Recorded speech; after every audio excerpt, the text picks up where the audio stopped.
Welcome to the Personal Brain Trainer Podcast. I'm Dr. Erica Warren. And I'm Darius and we're your hosts. Join us on an adventure to translate scientific jargon and brain research into simple metaphors and explanations for everyday life. We explore executive function and learning strategies that help turbocharge the mind. Come learn to steer around the invisible barriers so that you can achieve your goals. This podcast is ideal for parents, educators, and learners of all ages.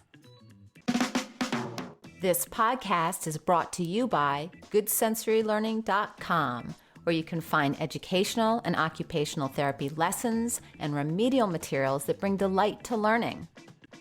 Finally, you can find Dr. Warren's many courses at LearningSpecialistCourses.com. Come check out our newest course on developing executive functions and study strategies.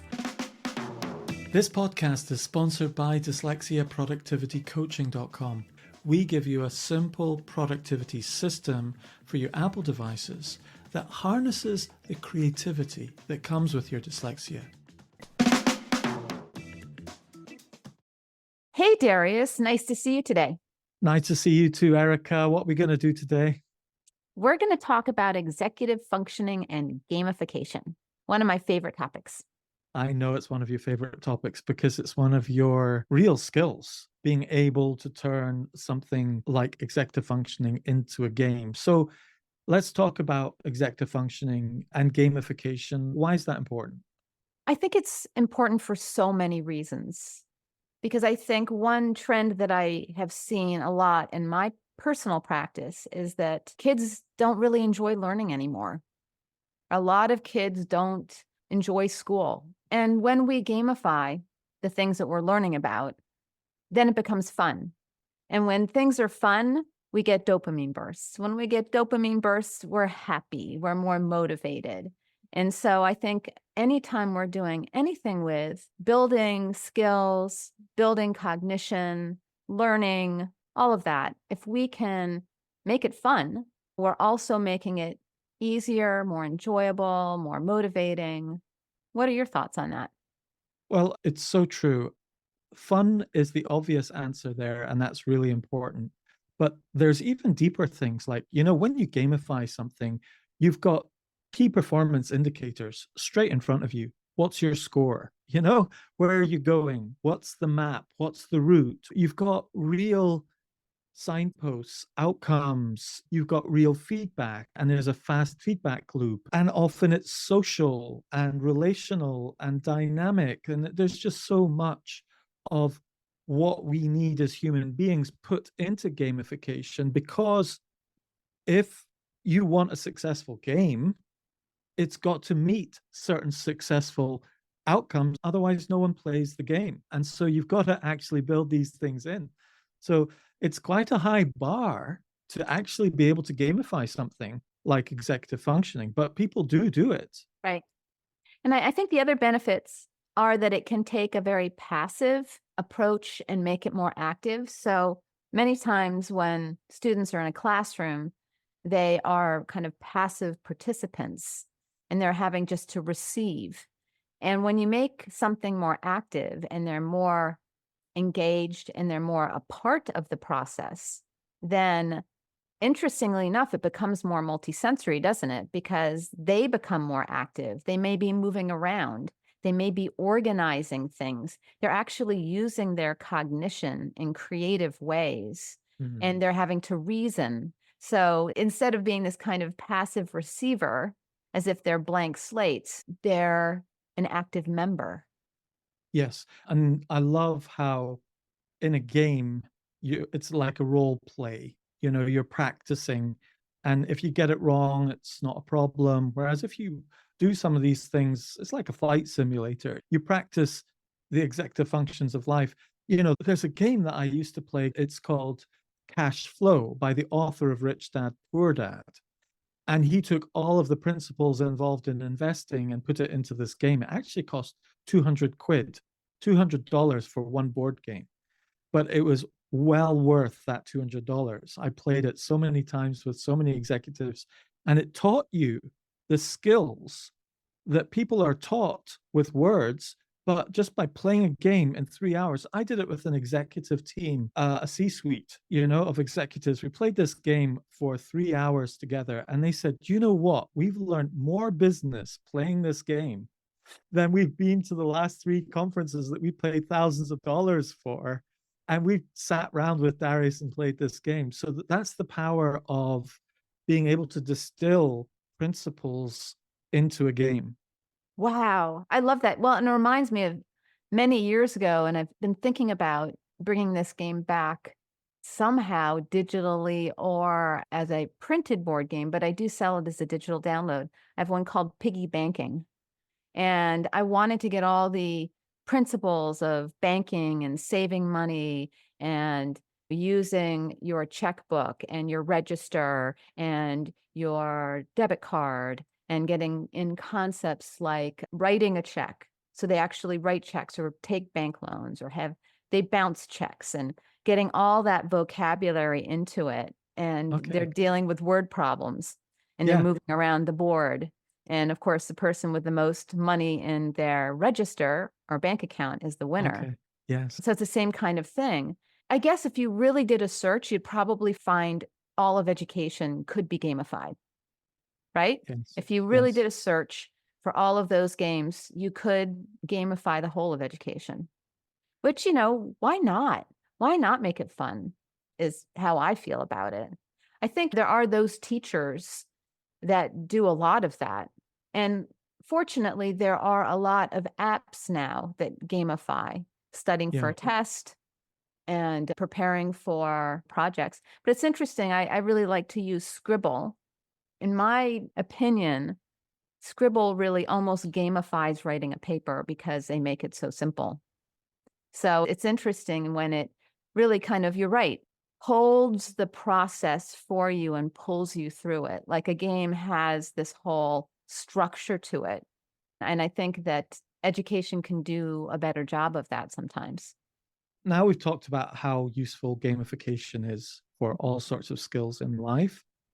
Let's zoom in on executive function and executive function games. Now, you make a lot of executive function games, so we're going to refer to a lot of your executive function games here that are going to be in the show notes below, but the focus isn't to sort of pitch all your games, but you've just covered so many things and the principles for people to look out for in executive function games.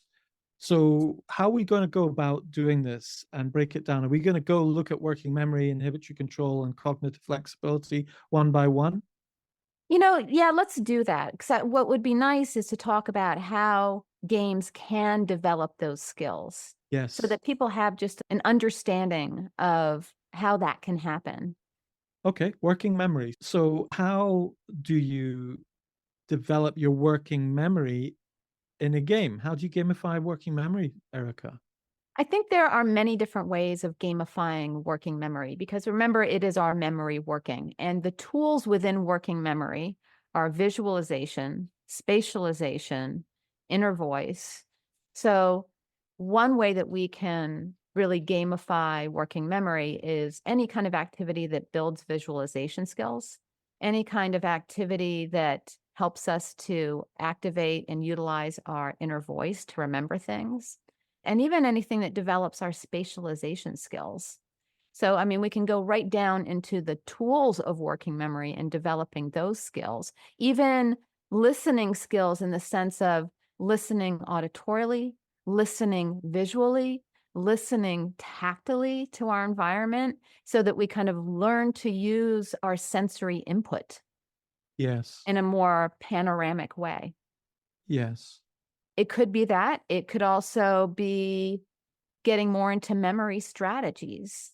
Memory strategies, in my book, gamify rote memorization. Absolutely. I absolutely love doing it with students. It's mind-blowing doing some of the simplest things with adults as well. So I'll give you an example. I've got some young students, 12 years old. They've got a complex word they've got to remember. And so I say, and often with dyslexia, you read the first couple of letters of the word and the last couple of letters and make up the bit in between, you know? So if it's kind of dopamine, there'll be dopamine, you know, and they'll just Dope and mine. dope, whatever, dope, you know? But if you just chop it up into dope mine, so it's like, oh, the dope is mine, and you can sort of have a picture of some dope, and it's like a treasure or something, and you make something fun out of it.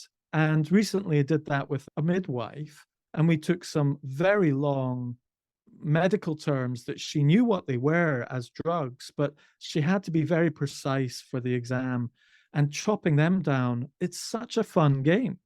And that's gamification of memory. Absolutely. In fact, my favorite memory strategy is what I call hooking. You see the answer in the question, or you might hear it in the question. We'll take the Spanish word brazo, means arm. Well, if you break it apart, you can see the word bra in it, in the Yes. word brazo, and you have to put your arms through the bra to get it on. Ah, Or you yes, could like it. visualize the bra hanging off your arm, or it's so much fun to do that. And Yeah. sometimes people are like, but how can you find something in there? You'd be surprised. Everybody finds something different many times. So if Yes. you take the word, my favorite one is benevolent. If you didn't know what it meant, you can break it apart. I think I might have done this with you once We've done before. this, yes. Yeah, in Yeah. so many ways. You might see Ben, who maybe is a kind-hearted friend of yours. You might see the Yes. word love in the middle of it backwards. But the trick is letting people, what's the first thing they see or they hear, or does it look like or Yeah. sound like or remind them of, or can they create a story out of something that's in the word? And it's also even more fun doing these exercises with other people rather than just with yourself, because once you've done, and that's part of the gamification, isn't it? Yeah. Just when I've done some group coaching with kids, I've taken one word and I say, oh, we've got, what did you say? Brazo means arm. So we've got the arm going through a bra, but what about Zoe? What are we going to remember with Zoe? And someone else is like, I can't think of what Zoe would be. And someone else would, Zoe rhymes with whatever and comes up with, what would you come up with for Zoe, by the way? One of my little students named Zoe. Ah, brazo. Okay. Yeah, Okay. so I'd picture Zoe putting on a bra. I see. Yes. And there's an example of gamification because we've collaborated on Yeah. this game of remembering this. I've come away with another tool and another way of strengthening my working memory. Because, by the way, if you're listening to this, you'll be wondering, one of the beautiful things, Erica, that you've really helped me understand is that the goal of working memory is to get out your working memory into your memory somewhere on the inside, or as I like to do more, into something you'll remember on the outside with note taking or something, but you've stored it somewhere so that your working memory empties and can take the next piece of information in. And that's why these memory strategies are so useful, because you basically get to take it out of that stage, take it off stage left, as we've talked about the stage of working memory, and put it into its place in your memory. Yeah, it does create an organizational structure so that when you encode it, you can Yeah. retrieve it. But the best thing about hooking is the answers in the question. So I tell whoever I'm working with, don't worry, just look at the word and say, what was my strategy? Ooh, what was it? Oh, there it is, bra. Oh, Yeah. yeah, arm. So Yes. it's amazing how it Yes. just really hooks the question to the answer. So even when you're having anxiety and your memory is blocked, you don't have to worry. You can relax because the answer is in the question. Brilliant. So there's so much we've got to talk about here. Inhibitory control. How do we gamify that? Inhibitory control, I think, anything that exercises attentional skills, Mm. where you have to focus your attention, where there may be distractors, and you have to be able to kind of put on those blinkers and focus your attention. Anything that requires metacognition, where you're thinking about your thinking, or just even thinking about how, for example, words might categorize or organize, right? Where you're having to kind of hold that information and organize it, which is kind of a combination of working memory and inhibitory control. Anything that triggers motivation is inhibitory control. right? Yeah. I mean, That's scoring, for example, uh, competition.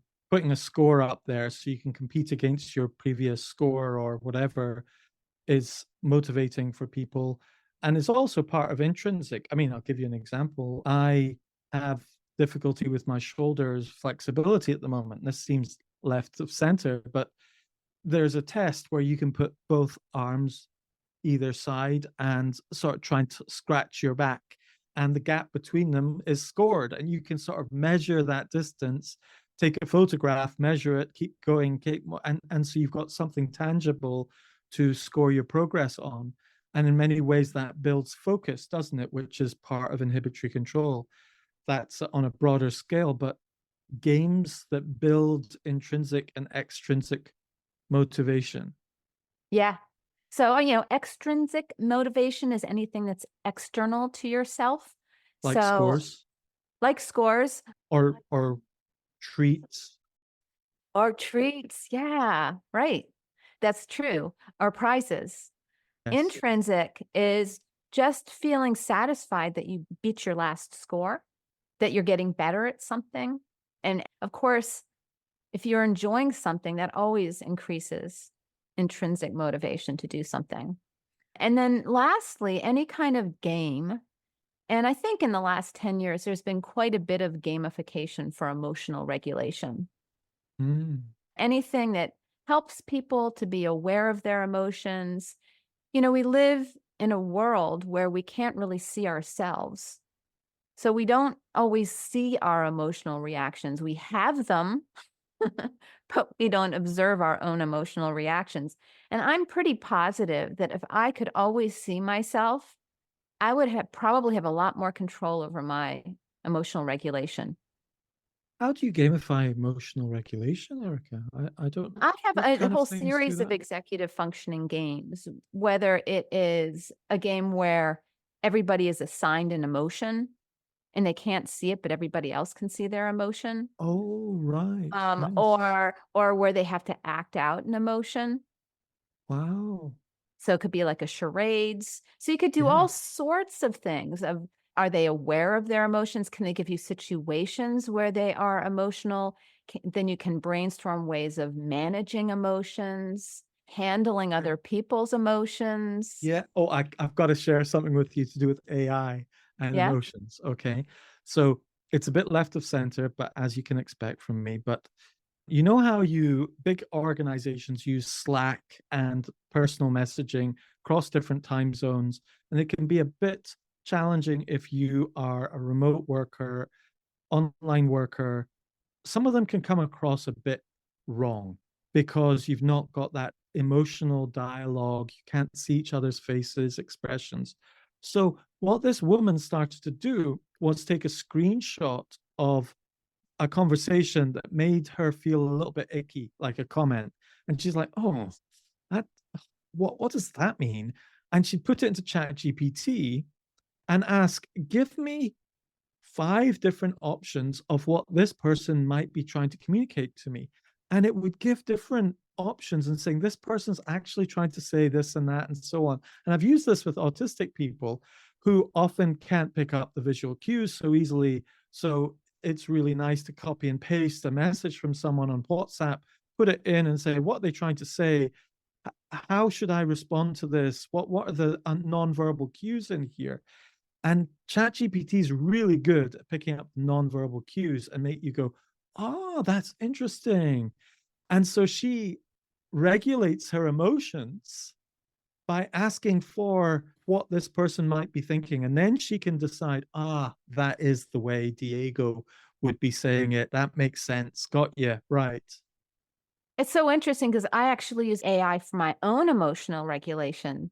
So, for example, if I get, say, an email from somebody that triggers me a bit, and I Mm, know I need to respond, and I need to sit on it, but I don't want to sit on it because that's just extending the discomfort for everybody. I will throw my emotional response to it into ChatGPT and say, can you take the emotion out of this and make it more sensible and kind and loving and appreciative? And then it can do that for me. And then I'm like, oh. Yeah, that's much better. But it's interesting how it can almost shift me out of my pain of being stuck in that emotion, and I can be more sensible, and it's like, "Oh, yeah, okay. Yeah, I probably could have gotten there in a day or 2, but it's really nice to get there immediately." So there's Right? another, and that is gamification That in a is a bit way. gamification. You're kind of playing the game with ChatGPT, aren't you? Because ChatGPT is role playing backwards and forwards, you know? And what a lovely thing, it's not emotional. It's opposite of emotional because it's about emotion. Yes. So it can help you to regulate in a way that a person really can't, because they're always going to have an emotional response to what you say as well. Yeah. So it's kind of interesting, isn't it? Hey, do you know what, Erica? A lot of these kind of games, I wonder if you could play a lot of these games with an AI in some way, like listening skills and attention skills. And anyway, that's the future. But right now, Yeah, definitely. It's definitely the future. I mean, and you can have these really interesting dialogues that can, it's almost therapeutic. You yes, really could, and you can even tell AI to take on the perspective of a certain type of therapy and say, "Okay, you're a behavioral therapist. I have this problem. What should I do?" No, now you're a Freudian therapist. Now what's your advice here? It can be really, really interesting. OpenAI have released an app store in OpenAI so people can create their own GPTs. So they could create Freud GPT. And so what they put in is like, I want you to act like a Freudian professor, but they've worked through the prompt and how to respond and the language and maybe some supporting documentation and things like that. And so when you go into Freud GPT, it's like someone else has created that prompt for you. So it's And created a paradigm. yes, yes, They're like Chat GPT paradigms, which are that's have the right. whole backing of information about that particular paradigm. That's right. So you could create the Dr. Warren GPT, okay, or the Darius GPT or whatever. And what you would do is you would put in a way of speaking. I want you to work as an executive function coach here with a clear understanding of working memory, inhibitory control, cognitive flexibility that is very practical and visual and dynamic and don't That's speak. cool. Yeah, all that. And then you would put in like all 100 podcasts that we've done together and all the articles you've created as PDFs inside. They can't read the PDFs, but they're sitting there as reference documentation. So ChatGPT operates as ChatGPT in the role that you've defined it through the prompts, but then also dipping into the information you've got there. And then you go in and you say, I don't want to put in all the prompts. I just want to speak to Erica and put it in. Or what would the Brain Trainer podcast have to say about this situation? Darius, this is quite a rabbit hole, and I'm going to take us a little deeper. But oh my God, you could through AI have a conversation with someone that you love that passed away. You could Oh put gosh, in, yes. I mean, that's I mean, you scary, could but put in yes, you all of can. their Absolutely. content, and then you could essentially speak to like the essence of who they were by putting in all their data. Yes. Wow. And it won't be long before AI can look at different pictures of those people that have passed and recreate an avatar that looks like them. So when you're Oh, you could talking do it to them, now. You can do it now. Absolutely. You can whew, do it now. No that's problem. crazy. So, what's going to happen is that we will be able to live on. The gamification of living on. Wow. And I'm Yes. sure they'll bring Well, people back like Einstein and, oh, all oh, right, that is yes. a rabbit hole. Oh, yeah. Yeah. I mean, it's only a matter of days, Erica, before someone creates Einstein GPT within the at Chat GPT store. And I think personally, I mean, we're going off topic here, sorry, listeners, but this is the whole point of this is it's a conversation between Erica and I. It's an excuse for us to have a conversation from our different perspectives and our different worlds and record it so you can eavesdrop, basically. But I don't think it'll be long before anyone who publishes any particular content, you know how at the moment you write a book and people say in the book, please go to my website for this downloadable link or for more information, etc. In the future, they will say, please go to this GPT Yeah. and talk with my book or talk with my body of work. And so Talk they will with go, my do you know what? body of work. You just said that was great. Talk with my body of work. That's really sweet. Like, let's take this example here, Erica. You have got a mind boggling amount of games. Absolutely crazy. You come up with this idea, you know the discipline, you go, right, how do I make this a game? I mean, you've made games specifically for just one person that 100,000 people would gladly play and Right. published it and so on. But the amount of games and so helpful, actually. I've played some of them, like the direction finding games. You've got an instruction, do two along and then three up and then two along and down. And I'm terrible with dyslexia, but they really train your sort of spatialization and understanding what the sentence is saying and focusing and all sorts of stuff going on there. What am I saying here? I'm saying imagine if you had a GPT that was good sensory learning GPT, which is quite a long one, but Dr. Warren GPT, and it said, find me a game that helps with such and such. And it would give you a short list of 3 games out of your, I don't know, how many games do you have? 50 to 100 that relate to those and explain why and what parts of it and so on. And then you could have another question. I'm not sure about the second game, but the third game looks quite interesting. How does that help with cognitive flexibility? Well, this is how it helps with cognitive. You could have a Yeah. conversation Yeah. about the game with someone. With the author's information. Yeah. Yeah. How I would answer it. Yeah. It's really interesting. Yeah. Yeah. It's fantastic. Okay. Off of the AI addiction and let's keep going back onto track. With cognitive flexibility, Yeah. which is so interesting. Well, we were talking about different paradigms, right? That what ChatGPT, I'm going to take us back to ChatGPT because it actually works really well with cognitive flexibility, is we were just talking about how we could create these different paradigms within ChatGPT. And a paradigm is a way of looking at things. So if you don't know what that means, it's kind of the lens through which you look at the world. A social constructivist will look at the world very differently than a behaviorist, for example.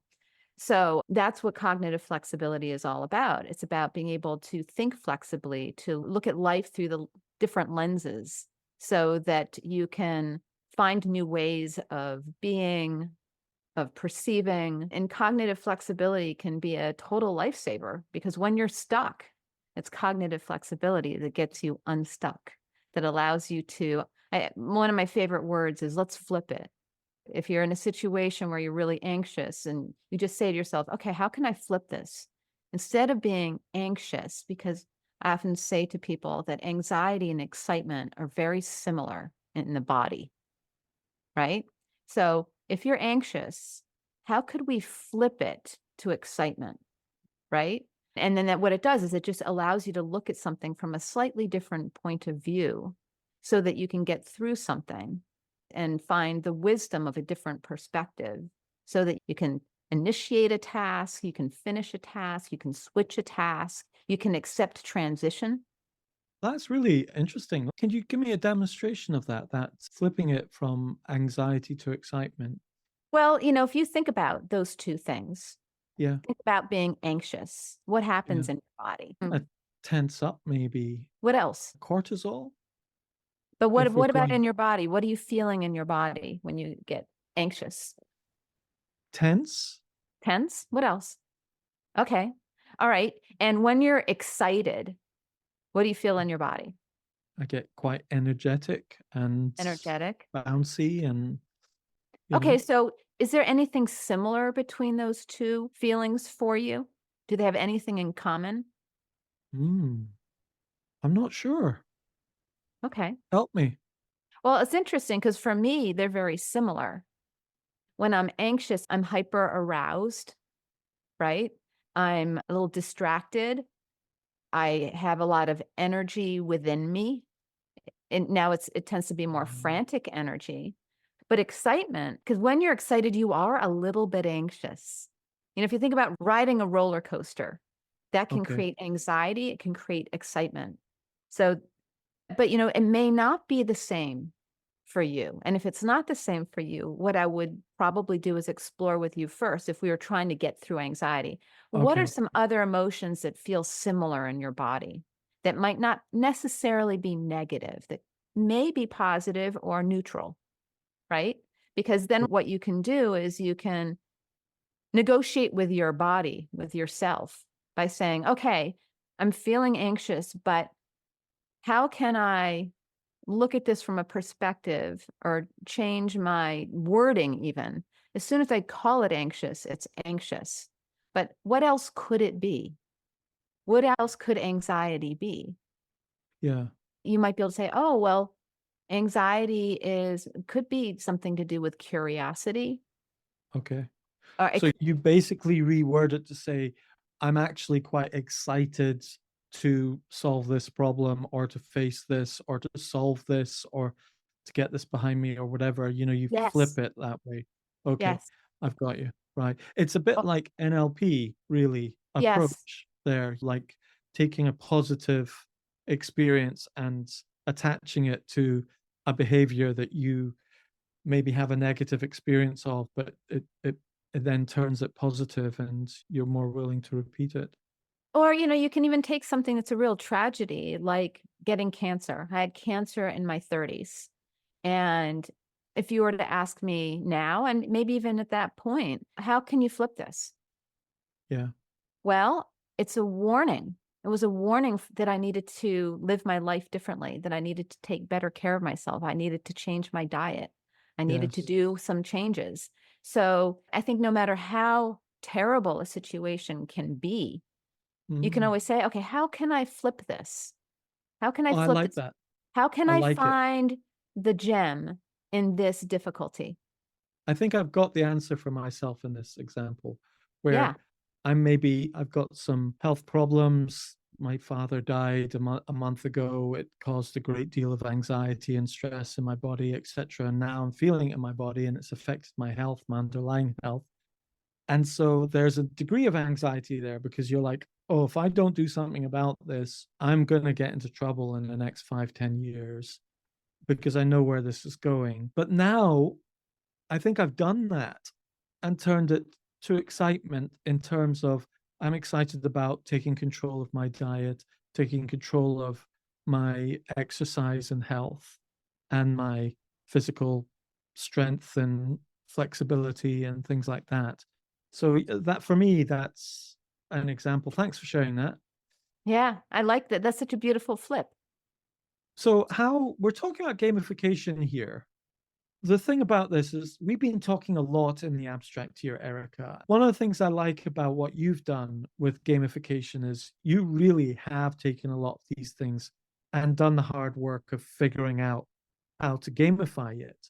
So, if you don't mind, do you mind us just drilling into some of the games that you've done and give it as an example and sort of talk us through what you're thinking as a educationalist and as a games designer and as an executive function coach with that game, which might not be obvious on the face of it. Could you give us an example for each of these: working memory, inhibitory control, and cognitive flexibility, please? Sure. And I do. I have a lot of games. And what I can do is I can give you an example maybe of Yeah. one from each, knowing that I have quite a few, a lot in this realm, but also that, some of my games aren't necessarily specifically executive functioning. You were describing my following directions the fun and easy way, which Yeah. really helps people with language-based learning and vocabulary, and Yes. also brings in spatial skills and all sorts of things, but really listening skills, and even gets into how to make sense of multiple choice tests that are constantly changing from a negative to a positive and stuff like Yes. that. But that also does address working memory. Yes. Because often they're trying to trick your working memory by putting in lots of steps and reversals and so on, which is, I've got to remember this, got to remember that, I've got to remember this, and I've got to remember that. And then you drop the ball on one of them and you get it wrong. Right. And many of those games kind of unite. Sometimes they work with a higher level executive functionings, which is the planning, time management, organization, setting goals, problem solving, reasoning. And other times it's a little bit of each of these. But I do have some very specific ones that work on each of these. I'll give you one example for working memory. These were really fun to create. I call it the visualization game. And I created in Canva all these images that were kind of a collage. It looks like it's kind of telling a story, but it's really bizarre things, all kind of almost Dali-esque, but a little bit more concrete than that. And so all these strange things are happening in this image. And you look at it for a minute, and then the image is taken away. And then you have to answer questions about the image. But before you do that, there's a distractor. It's usually a tongue twister so that you're not thinking about the image. You're not kind of using your inner voice to hold it. In other words, I'm distracting their working memory for a moment. So it's not instant depiction of what they saw. And then you get points based on whether you get those questions right or not. And some of them are general, some of them are more detail oriented, but the more you play, the better you get at visualizing. And within the game, there are different strategies that you can use. And you pick a strategy when you look at the image. It might be that you speak it. So you might actually say each of the different things that you're looking at out loud. But there are 4 different options. Another option is, forget what I call it, 5 and 5. For 5 seconds, you keep your eyes open and you look at the image. And for 5 seconds, you close your eyes and you visualize kind of that after image that you get. And then you open your eyes again and you might notice something very different the second time. And then you close your eyes. But it's interesting. There's been quite a bit of research done on that, which is why I integrated that into the game. That, for example, that visualization can improve quite a bit when you give yourself that image and then take the image away, because it kind of allows the brain to process, right? And then you turn it back on again. Can we just pause at that Yeah, stage? Okay. Yeah. that's one game. That's Working. just one game. And we could do a podcast on every single game. It's just incredible. But if we take that one game, for example, Mhm. we're concentrating on working memory. You've got 1 minute to remember as much of that image as possible in some way or another. Afterwards, you've got questions on it. And so when you point at a picture and use that strategy and you say something, you're engaging your phonological loop, you're speaking it out during it. And we talked about the phonological loop being, you say a word and it sits in your working memory as a loop of a Yep. word being said over and over again. So you're activating that phonological loop. But Yep. then you're wanting to get rid of that word. So you need to log it somewhere and remember it somewhere so you can go to the next one. And actually, the act of pointing at it, saying skyscraper, and then you know that you got to point to the next thing, cat. You've got to put the skyscraper somewhere and let go of it. So you can't. So you're not just fixating on the first few things. You're forcing your working memory to empty and move to the next thing. It's fascinating that you've built in that discipline just into one little game where 1 minute, and that's just one aspect of training the working memory, let alone there's 5 seconds watch and 5 seconds. Right. What you're doing is you're exercising the different tools in working memory. Yes. And then what happens is over time, the kids kind of find the one that works best for them. Yes. It's brilliant. I mean, it's a form that 5 second on, 5 second off is like a form of spaced repetition and active learning. Spaced repetition is when you choose to let go of something and then you repeat it. You choose to let go of it and you repeat it. And normally you repeat 1 day later, 7 days later, 21 days later, 1 month later, and it goes into your long-term memory. But here we're seeing in micro, you're looking Yeah. at it and choosing to let go of it and recreate it in your imagination. And so you lose the memory within those 5 seconds. But then when you open your mind up again and look at it for the next 5 seconds, you're actively making new pathways and you're having to let go and start. It's incredible. Brilliant. Love it. Well, thank you. Thank you. Thank you. So another one is they have to create a story, which then creates a spatial path for them through the image, which is another spatialization. Yes. So that's a really, really good one for working memory. I do have plenty of other ones, but inhibitory Well, hold control. on a minute. What's that one Yeah. called, Erica? That's called the visualization game, and you can find it at Good Sensory Learning. All right, we'll put a link in the show notes before But my below. favorite part about that game Yeah. is super silly images, which Yes. gives them a little bit of a dopamine burst before they start. So they get a giggle. And if Yeah. they got a giggle, then actually their memory is going to work better. What's another one? Inhibitory control. Let's see. I kind of did with the emotional regulation one. We talked about a few of those. Yeah. Could you please talk about one of those because they're really interesting. You get kids in schools to play this together sometimes, and some of those are really interesting. I know you've done so many, you kind of take them for granted maybe, but could you just dive down into one of those? Yeah, I have quite a few. And in fact, I have a whole publication, which is executive functioning games in the classroom. And they all hit on all of these different things. And every game then tells you what you're strengthening. And there are quite a few of the emotional regulation ones where, again, it might be acting out emotions, it might be naming emotions, it might be discussing emotions or what Yeah, they you look like. you say that so glibly, Erica, but when it comes to designing the game, that something different happens. So just talk us through like a worksheet a teacher will give it that you've designed to do a particular emotional regulation game, like acting out the emotions. How would you teach? I have a very, very, very, very specific formula that I Yes. want people to follow. I want to follow just a dialogue. I don't have the dialogue in front of me, but basically, what I'm looking at is I want to answer the why. Why is this going to help? What is it? Why is this going to help? And how does this affect my life? So we answer that right in the beginning. I don't Uh, get that. Give us the context. So is this for the teacher or is this for the child? this is actually for both of them, but Okay. it's mostly for the student. So you're going to tell them what it is, what they're going to be doing. Yeah. So say they're doing snap and clap. Okay. So snap and clap is one of the simplest games. And you tell them that you're going to be learning to follow my directions and you're going to be matching a sequence of movements.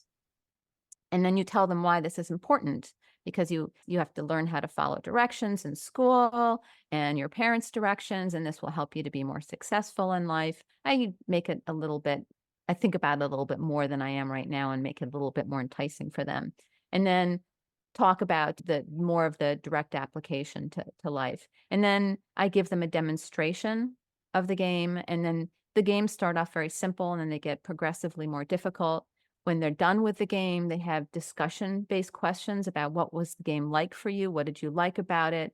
How can you apply this to the real world type questions? And then there are ways to make the game more complicated. There are all sorts of, there's a whole list of things that you can do to like make snap and clap into snap, clap, jump, or Yes. snap, clap, jump, sneeze, Yes. whatever. And it's a matter in that particular one is they're having to match the pattern that you're making. So it's pattern oriented and it Fantastic. requires a lot of attentional skills. Yes, and that from the designer's point of view, you as an executive function designer of the game are basically saying inhibitory control is about muting out all of the other distractions and concentrating on the one particular thing.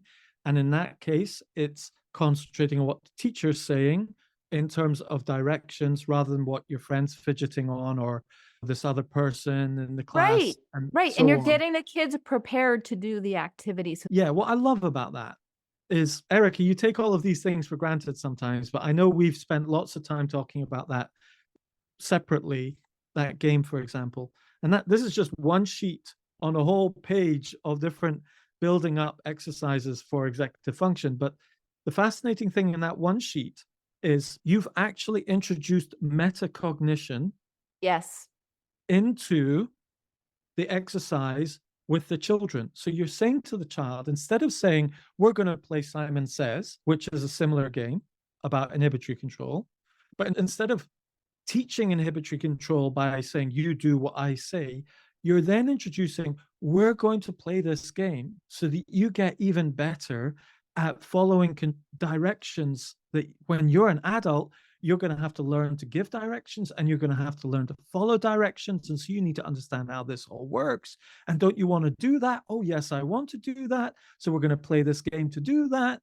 And they go, oh, great. And they're learning the process of metacognition, stepping back and understanding why I'm playing this game, why I'm doing this. That's just brilliant. And that's beautiful. Thank you. And that is executive function on multiple It layers. is, it is, and it comes in at the end of the game too, which and so many people that do my games, I say to them, "It's so important that you do the beginning and the end." Those are the two most important parts where you get their interest and commitment and excitement, and then afterwards you get the direct application to life. How could you use this in life? How could this help you in life? What is this like? That's really beautiful, and the fun thing about the gamification, all of this, and particularly executive functioning, it works with all ages, and it's incredibly good for the elderly. I mean, one of the things that I wanna do this year is start to take a lot of these games and make them applicable to elder care, because it's the last thing to develop and one of the first things to go as we get older. Yeah. And if Yeah. we're exercising our executive functions, it's if you don't use it, you lose it, is all about executive functions. And so going into elder care and doing these group activities, and I'll tell you right now, when you do them as a group activity, it's hilarious. It Yeah. is absolutely hilarious and it's really fun. And I find that most of them tend to do those games independently. They're not getting up and out of their seats and doing games together as much. And it's just going to be great for building community. I think another way of looking at executive function and gamification is to maybe look at a game through the prism of executive function. So you could look at a normal game that you're playing Monopoly. Yeah.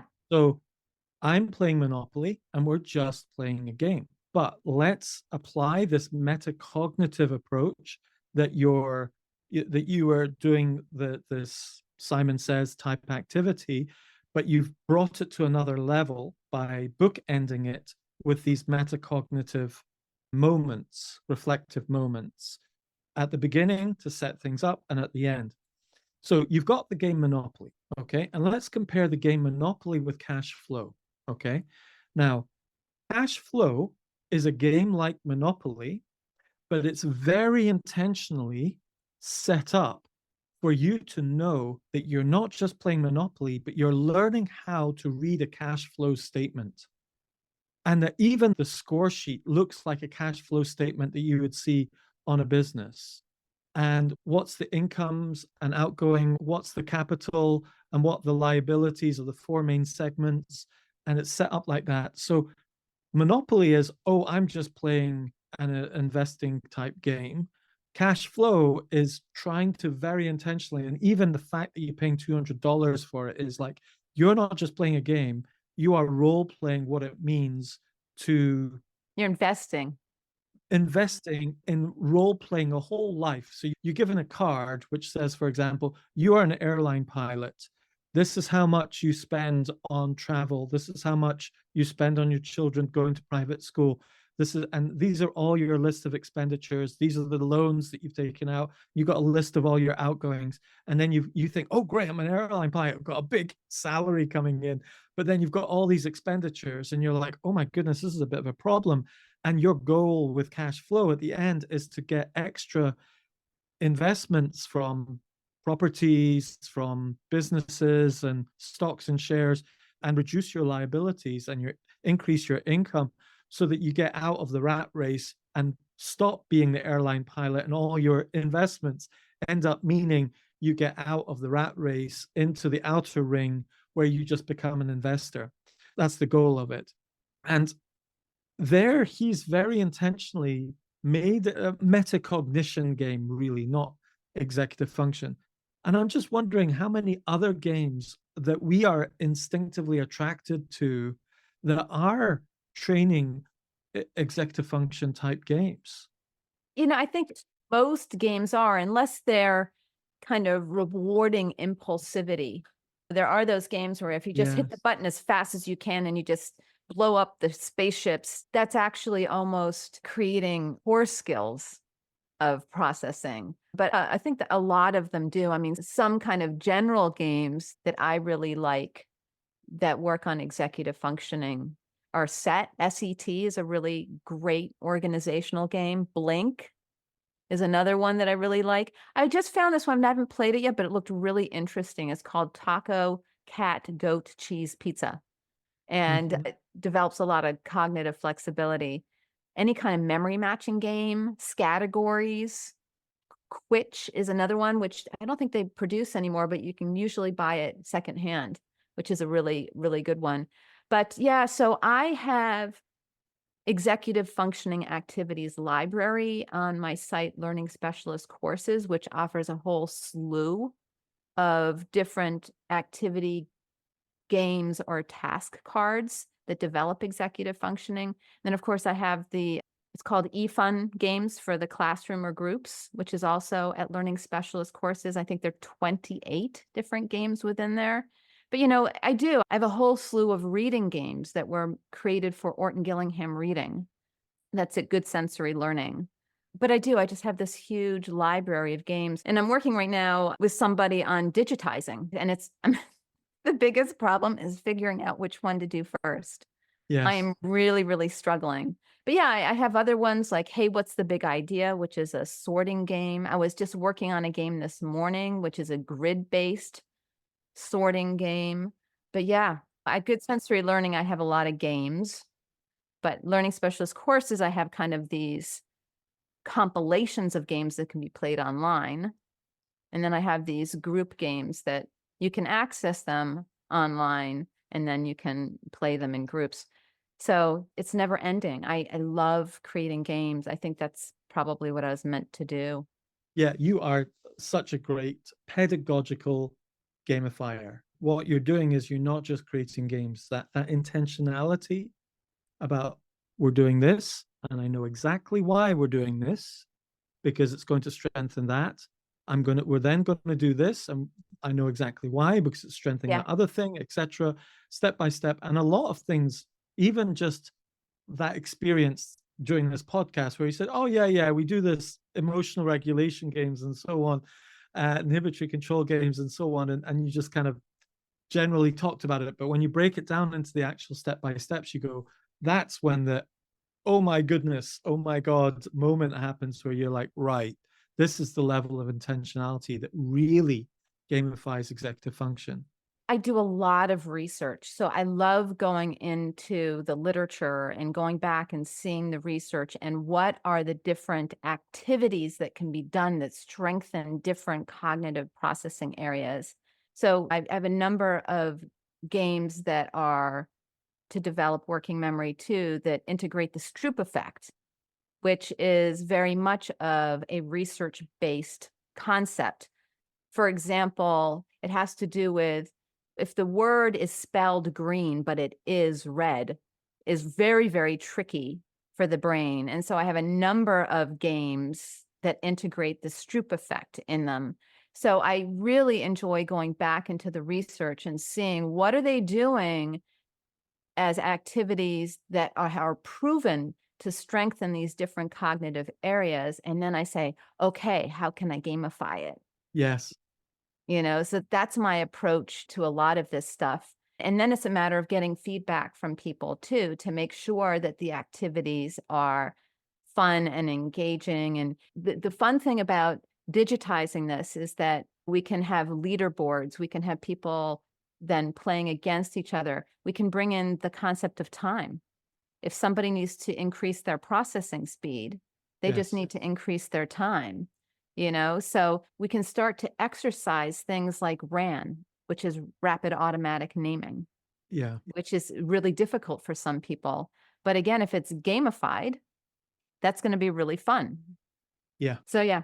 So why have we had this podcast? I'd like to sum that up a little bit. And I think that's we can see that gamification is really an important aspect of simulating life and like a flight simulator for different skills and activities. And you can create these flight simulator environments for working memory.